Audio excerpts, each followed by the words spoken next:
그렇지만 우리가 자가 조직으로만 했다고 해서 염증이 안 생기는 것은 아니고, 당연히 수술하지 않은 분에 비해서는 감염 위험성은 당연히 높은 게 사실입니다. 일그러져서 오시는데 이런 경우에는 이제 재수술을 해야 되는 경우가 상당수 있고,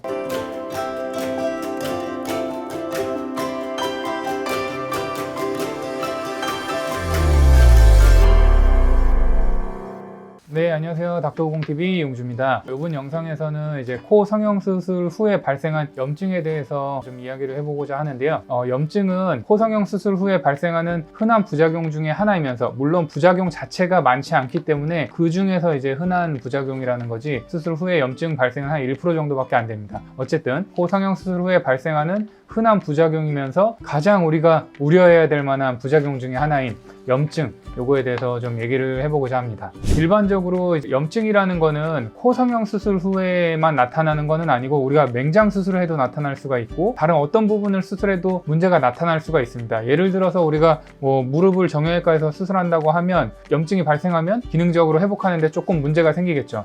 근데 코는 문제가 뭐냐면, 숨쉬는 기능적인 문제도 있지만 겉으로 그대로 드러나 보이는 부분이기 때문에 염증이 생기면 모양 변화가 생기는 경우가 많기 때문에 우려해서 지켜봐야 할 만한 부작용이 되는 것입니다. 첫 번째로 코 성형 수술 후에 발생하는 이 염증의 원인에 대해서 말씀을 드려보고자 하는데, 예전에는 이제 실리콘을 코 끝까지 넣는다거나 혹은 L형 실리콘을 넣는다거나 해서 실리콘 때문에 염증이 발생하는 경우가 많이 있었습니다. 근데 요즘에는 이제 실리콘은 요 코 끝까지는 넣지 않고 이 하위측 비연골 위쪽으로만 이제 삽입을 하기 때문에 보형물로 인한 염증은 흔치는 않고, 주로 이제 이물 소재들, 자가늑연골이 아니라 이제 기직늑연골이나 혹은 메쉬 소재 등을 요 비주에 사용하면서 그거에 의해서 염증이 발생하는 경우가 많지, 요즘에는 이제 보형물에 의해서 발생하는 염증은 흔치 않은 것 같습니다. 그렇지만 우리가 자가 조직으로만 했다고 해서 염증이 안 생기는 것은 아니고, 자가 조직만으로 수술을 했다고 해도 감염이 된다거나 혹은 수술 후에 음주를 하신다거나 혹은 코를 너무 비틀어 댄다거나 자주 손을 댄다거나 하면 자가 조직으로만 한다고 해도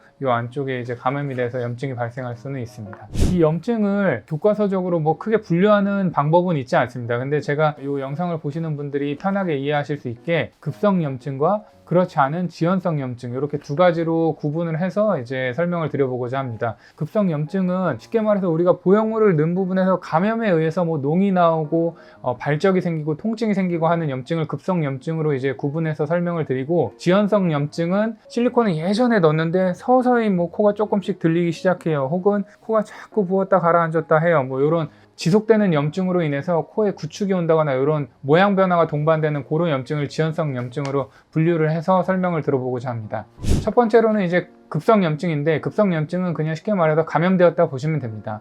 보형물을 넣어서 보형물이 감염되거나 하는 경우가 있는데, 실제로 우리가 수술을 해보면 실리콘을 요즘에는 다 안전하게 사용하기 때문에 요 코 끝 위쪽까지만 이제 삽입을 하기 때문에 실리콘이 바깥쪽으로 노출되는 경우는 없고, 그래서 보형물로 인한 염증은, 즉 감염은 흔치가 않습니다. 오히려 이제 메쉬 소재를 사용한다거나 이물질을 코 끝부분에 비주랑 같이 사용하면 이제 감염이 되는 경우가 흔한데, 메쉬 소재도 잘 사용하지를 않고 이물질은 이제 잘 사용하지 않는 추세이기 때문에 이런 이물질로 인한 염증 반응은 흔치가 않습니다. 그래서 자가 조직으로 코끝을 수술하고 그 다음에 이제 보형물을 콧대에 넣으면 염증은 흔하지가 않은데, 이렇게 자가 조직으로만, 즉 무보형으로만 시행을 해도 염증이 생기는 경우가 있습니다. 왜 그러냐면, 우리가 코 성형을 하지 않은 그냥 일반 환자분들도 요 코털이 나는 부분, 비전정이라고 하는데, 그 모낭을 타고 이런 데가 감염돼서 오시는 경우가 많거든요. 굳이 코 성형을 안 하시는 분들도. 그래서 여기 염증이 생기면 이제 항생제를 투여하고 연고도 발라드리고 하는 분들이 많은데, 코 성형을 한다는 건 요 피부를 요만큼 들었다가 다시 노는 거기 때문에 상처도 생겨 있고 또 혈류도 좋지 않기 때문에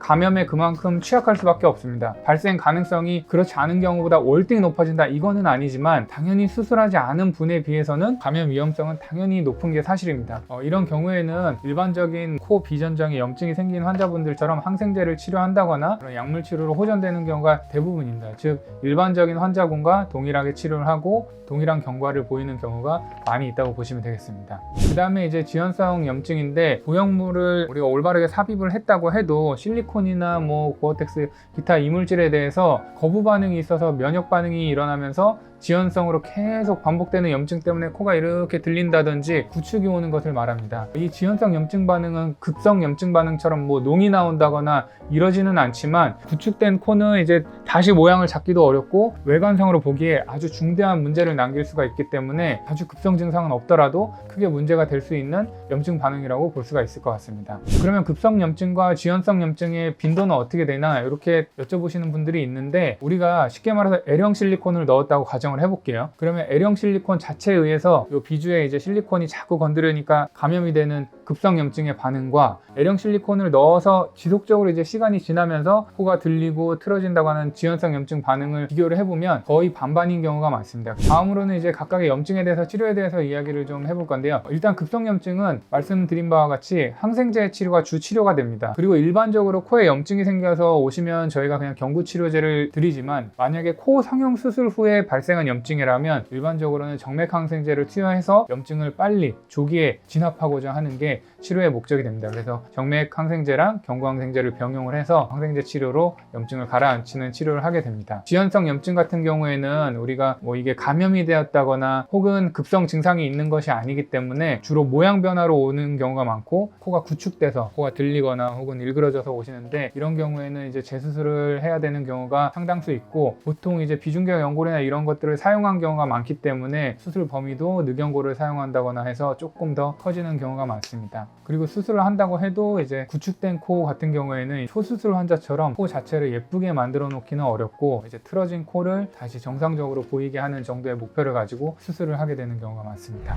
이번 영상에서는 코 성형 수술 후에 우리가 가장 우려하는 부작용인 염증에 대해서 분류도 해보고 치료에 대해서도 설명을 해드렸는데, 염증은 일반적으로 잘 발생하지 않습니다. 코 성형 수술을 해보면 한 1%? 사실 1%도 잘 안 되는 것 같은데 아주 일부 환자분들에서만 발생하는 거기 때문에 두려워하실 필요는 없고, 급성 염증의 경우에는 이제 약물 치료를 일반적으로 다 잘 호전이 되는 경우가 많으니까 조기에 적절한 치료를 받으신다면 문제없이 합병증을 다 치료를 할 수가 있을 것입니다.